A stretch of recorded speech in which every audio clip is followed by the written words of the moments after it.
Would this happen in a fair 1v1 of the Apex Titan versus the King of the Apes? Kong vs Mechagodzilla is one of the most heated and discussed topics in the Monsterverse community, and to be completely blunt, it's not even close. You're pitting a Titan directly stated to be able to match and battle Godzilla against an Ape Titan who time and time again has shown to be no match for Godzilla.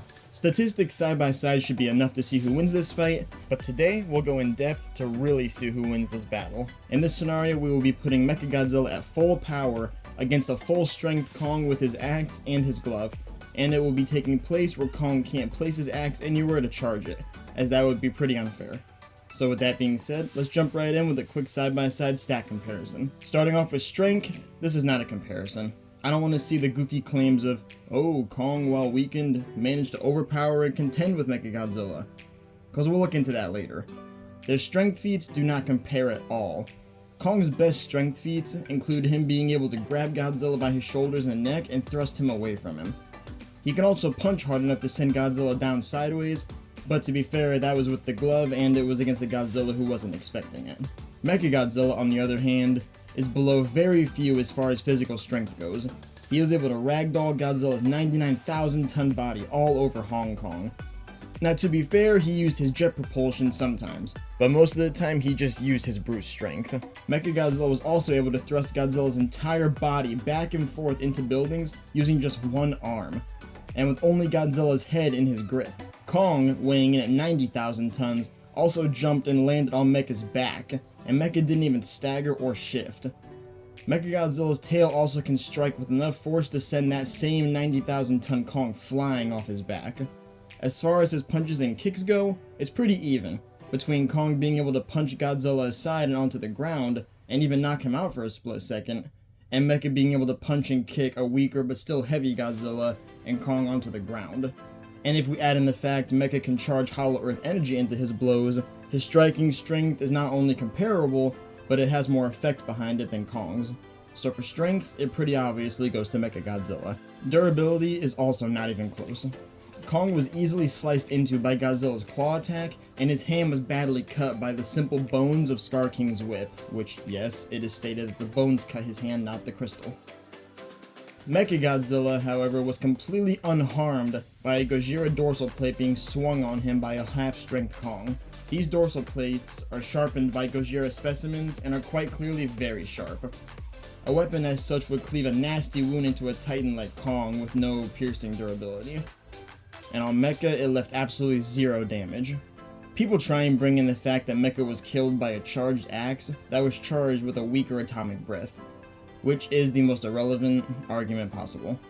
It might work when comparing Mecha to opponents like Godzilla and Ghidorah, who have shown to be durable to these kinds of things, but that axe would cleave Kong apart in half the time it took to kill Mecha. The axe will be uncharged in this battle, so it's not going to happen with Mecha again. Others try to argue that Kong can pull his head off like he did in the movie, yet they choose to ignore the key points and try and buff Kong. First of all, Kong did it to a Mecha who had no limbs. Had he tried to pull Mechas off at any other time, like when he jumped on his back, he would just be knocked off over and over again. Second of all, Kong had just struck Mechagodzilla's back and neck, weakening that part of his body in order to pull it out. It's pretty obvious Kong can't do that normally.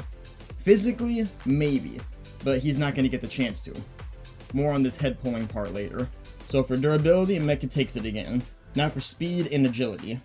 These two are likely equal in speed, as Mechagodzilla is stated to be as fast or faster than Godzilla, and he has his jet propulsions to be faster. But Kong can also keep up with a full tilt speed in Godzilla. But as far as agility goes, Kong does take this. Mechagodzilla isn't far behind, as being able to juke side to side in an instant, but Kong can pull acrobatic flips, leaps, and twists with ease, so he gets agility. Intelligence might seem close, but due to having it naturally, Kong takes intelligence as well, and battle IQ. But it's not as far-fetched as you might think. Mechagodzilla is not far behind. Keep in mind, this brain in Mechagodzilla is from a very intelligent titan like Ghidorah. Now, while Kevin wasn't the smartest brain, he still shared the thoughts of the other titans' heads. And he's also combined with a supercomputer to give him an even greater edge in intelligence and learning. Not to mention that Mechagodzilla fights exactly how a human would. Kong, on the other hand, is as intelligent as a titan can get. He can form incredible traps, use tools, use his environment, and that goes into battle intelligence as well. So for intelligence and battle IQ, Kong takes these points. Weaponry seems close, and despite what you may think, Kong does not take this point. Not against Mecha anyways. The axe, as we've already seen, is useless against Mecha. You can't really debate that point. It can be used in a defensive way and can be used to trip Mecha, but it can't damage him. The Beast Glove might be stronger for punching, but it's a short-ranged weapon against Mecha, who excels in long range. Mechagodzilla was unharmed and almost unfazed by a 99,000-ton Titan crashing into him at full speed. So I seriously doubt a punch from the glove is going to do anything fatal, considering even Scar King wasn't harmed by it beyond a lost tooth. And I don't want to hear, oh, he stunned and knocked down Evolved Godzilla. Yes, he did. Unfortunately, it is impossible to pull that same move on Mechagodzilla. More on this later. Mechagodzilla, however, possesses weapons that can hurt Kong. His punches and kicks are charged with hollow earth energy which can inflict internal trauma with each blow. He also has a few hundred missiles at the ready. More on these later as well. Mechagodzilla also has his tail drill, which is exactly how Kong was going to die to Mecha according to the official novel. At full strength, a bone whip sliced his skin, so Mechagodzilla's tail would go right through Kong at any state.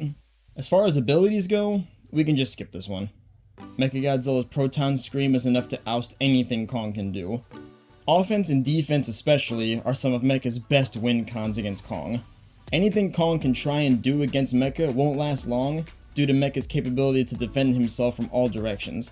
He also has a huge offense advantage, being able to hit and distract Kong before the two even make contact.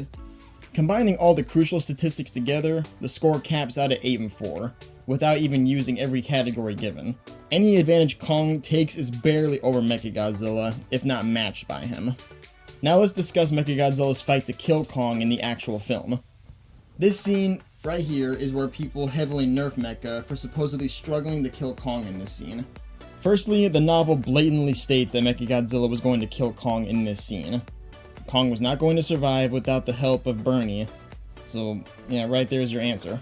Mechagodzilla is also incredibly intelligent. He is a supercomputer with a Titan's brain, Ghidorah's brain to be exact.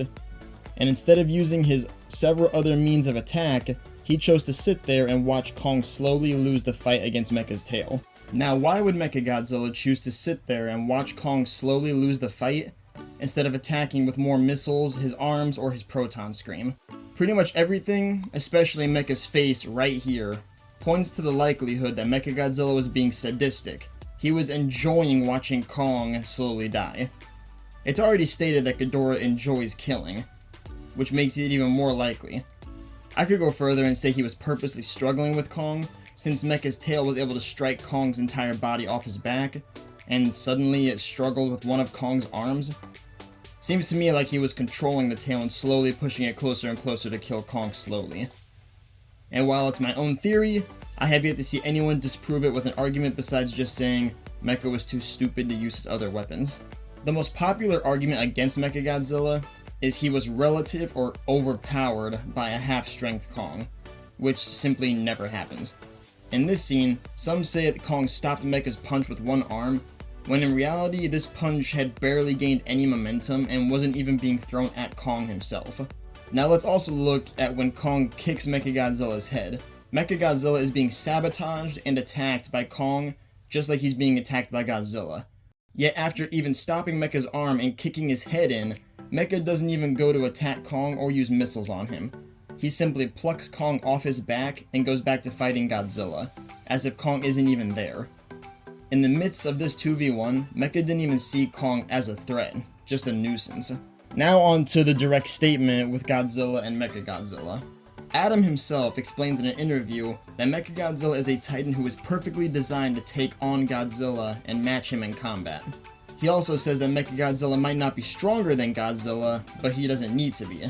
Everything in Mechagodzilla is tuned to be the superior defensive fighter, with superior agility and intelligence with an incredible learning ability. Now you might try and argue that Adam is referring to the tired Godzilla that Mechagodzilla fought when he says Mecha can take on Godzilla, but that makes zero sense. Mechagodzilla did not match or take on Godzilla as an equal in their fight. He straight up dominated the entire fight, sustaining absolutely no scene damage or exhaustion. It makes no sense for Adam to mean Mechagodzilla can match and take on a weakened Godzilla when he was ridiculously more powerful than that tired Godzilla. And this is also stated too in the novel. Now, why am I talking about Godzilla versus Mechagodzilla? Well, compare Godzilla and Kong in combat. We've seen how it goes. It's not even a fair fight. Godzilla is immensely superior to Kong in almost every important way. So if Kong stands no chance of beating Godzilla, as we've seen, how is he going to be a Titan that is stated to match and take on Godzilla? Except this Titan, unlike Godzilla, has superior range and comparable intelligence and agility. If Adam's words and a basic side-by-side stat comparison aren't enough for you, I'm not sure what will be. Now, plenty of people try and claim that Kong tanked Mechagodzilla's attacks and can't be harmed by any besides Mecha's tail, and how Kong's attacks will easily destroy Mecha, which is just not true. Let's start with his punches and kicks. Kong, while useless in piercing durability, does have good blunt durability and recovery time. A blow from Mecha's fists or feet are unlikely to do any fatal damage, but they will hurt. Not to mention they can easily push Kong backwards with one blow. Besides punching, he can grab very well with his dexterous hands, which are covered in spinning buzzsaws that could easily rip at Kong's fur and skin, causing pain and distraction. Discussing the proton scream would be a waste of time. This beam was able to match Godzilla's beam, which at the time of the beam clash was actually directly compared to the beam he fired into the hollow earth. Now, you can definitely take this statement with a grain of salt, but if you ask me, they wouldn't compare Godzilla's beam in the beam clash to the very specific beam that he used to cut into the planet. Plus, with an amp, this beam cut through Godzilla's beam like butter, and sent his 99,000-ton body flying backwards. This beam would drill a hole through Kong like that scene in Regular Show where a disc goes through a dude. The missiles are not only the most disputed weapon on Mecha, but it actually is his biggest win con. Let's make one thing very clear. Kong cannot dodge or avoid these missiles. It's completely out of the discussion. These missiles lock onto their target, as we see when they pepper Godzilla by the dozen so hard that they make him roar in agitation and even pain. And it doesn't need to be discussed that Godzilla is unrealistically more durable than Kong. Even at half strength, Godzilla is more durable than a full strength Kong. Missiles in earlier films like Godzilla King of the Monsters were shown to cause flashes and roars of agitation from incredibly durable titans like Rodan and even Ghidorah. Ghidorah felt the need to cover his face with his wings from these missiles, showing the effect of them. Keep in mind that the Versus missiles would likely be more advanced than GVK, and they are put into a titan who's meant to fight Godzilla, so obviously they are going to be very powerful and will serve their purpose. Against a titan like Kong, dozens of these missiles will at the very least cause heavy distraction, disorientation, and singed burns all over him. And while these are pounding him from every direction, Mecha will be bearing down on Kong the entire time. So Mecha can either do this and crash into Kong, or keep still and fire his proton scream at the already distracted and in pain Kong. Let's not forget that the film itself blatantly shows us that Mechagodzilla beats a 50% Kong, a half-strength Kong, with low to no difficulty. I mean, Mechagodzilla was fighting Godzilla, not even worrying about Kong. Kong comes in, hits Mecha a few times off guard, trips him, and then about 6 seconds later, Mechagodzilla gains the upper hand and is about to kill him. Now let's say, for example, Kong survives all of that and actually manages to get close to Mecha and even knock him off his feet. Some say he can pull off the same barrage of attacks like he did to Godzilla in Egypt. Now, theoretically speaking, Kong's punches, in the way that Godzilla took him, could badly damage Mecha, since they did knock out Godzilla for a split second. But the unfortunate truth is, this is entirely impossible. If Kong downs Mecha and gets on top of him to punch him, well, now Kong actually has to land these punches without Mecha's tail swatting him off, or more missiles being fired onto him, which he cannot avoid or dodge while trying to punch Mecha. Even when thrown off his feet, it took Mecha 3 seconds to use his tail and get right back on his feet. Kong cannot punch Mechagodzilla and avoid all of Mechagodzilla's means of defense at the same time. Now that we see how Mecha's weapons stack up against Kong, what about vice versa? Remember how we started off with the axe not doing any damage? Well, let's continue with that. When Kong used the axe against Mecha, he hit Mecha several times with a full force swing, and he was only at half strength, meaning he would still be very strong. These blows were able to make Mecha back up very slowly, and they also knocked him over. Is this impressive? Yes, but is it useful? No.